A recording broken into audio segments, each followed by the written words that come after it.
সালাত, বেতের সালাত পড়ার সঠিক নিয়মটা জানতে চাই। বেতের সালাত সাধারণত 1 রাকাত পড়বেন। কয় রাকাত?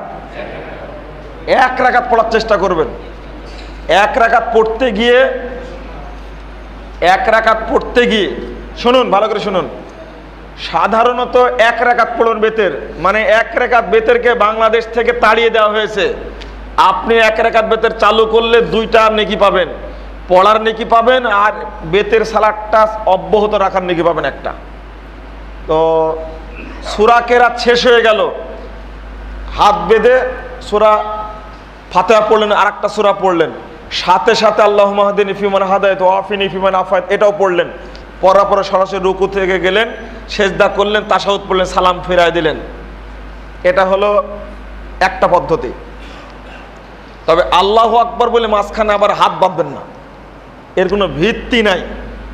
আর একটা পদ্ধতি হলো, সূরা পড়া হলো, কেরাত পড়া হলো, পড়া যখন শেষ হয়ে গেছে আল্লাহু আকবার এমনিতেই হাত তুলে পড়বে আল্লাহুম্মা হদিনি ফিমান হাদায়াত ওয়া আফিনি ফিমান আফায়াত এটা পড়লেন, পড়ে সরাসরি রুকুতে চলে গেলেন।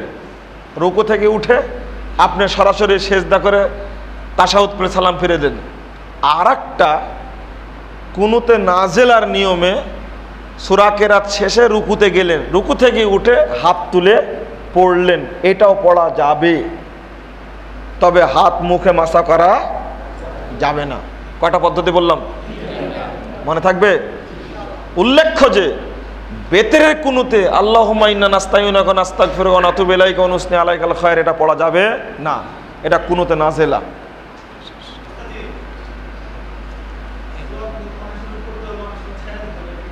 খুব ভালো কথা। জি, দোয়া কুনুত নিয়মিত পড়বেন না, নিয়মিত না পড়াটাই সুন্নাত। কথা বোঝা গেছে? মাঝে মাঝে ছেড়ে দিবেন। কারো যদি দোয়া কুনুত জানা নাও থাকে তবুও বেতের পড়বেন, কোনো সমস্যা নেই, মুখস্থ করার চেষ্টা করবেন।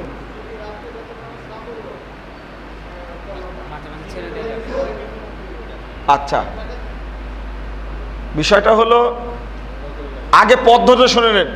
যদি আপনার ভয় থাকে রাত্রে উঠতে পারবো না, তাহলে প্রথম রাতে বেতের পড়ে নেবেন এসার পরে।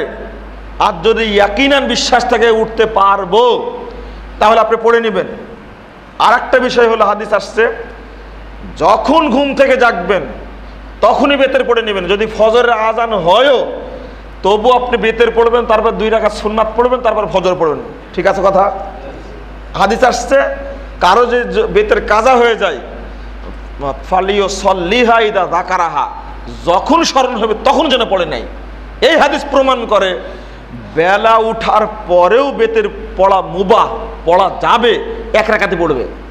তবে যদি কোনো ব্যক্তি তাহাজ্জুদ গুজার ব্যক্তি হয়, তাহলে বেতের যদি কাজা থাকে তাহাজ্জুদের সাথে, আর তাহাজ্জুদ যদি দিনে পড়তে চায়, মানে সূর্য ওঠার পর থেকে নিয়ে কি জোহরের আগ পর্যন্ত পড়তে চায়, তাহলে মাত্র 12 রাকাত পড়বে, কোনো পার্থক্য করা যাবে না, বেতের আলাদা করা যাবে না। কথা বোঝা গেছে কি? যদি শুধু বেতের পড়তে চাই যে কোনো সময় 1 রাকাত পড়ে নেবে। আর যদি তাহাজ্জুদ সহ পড়তে চায় তাহলে আর গুনাহ লাগবে না, তাহাজ্জুদ বেতের 1 রাকাত, সুজা কত রাকাত পড়বে? 12 রাকাত। যদি দিনে পড়ে, যার তাহাজ্জুদ ছুটে যাবে, যার তাহাজ্জুদ ছুটেছে ওর বেতেরও ছুটে যাবে নিঃসন্দেহে। দিনে পড়বে কত রাকাত? 12 রাকাত। ওখানে পার্থক্য করার দরকার নাই।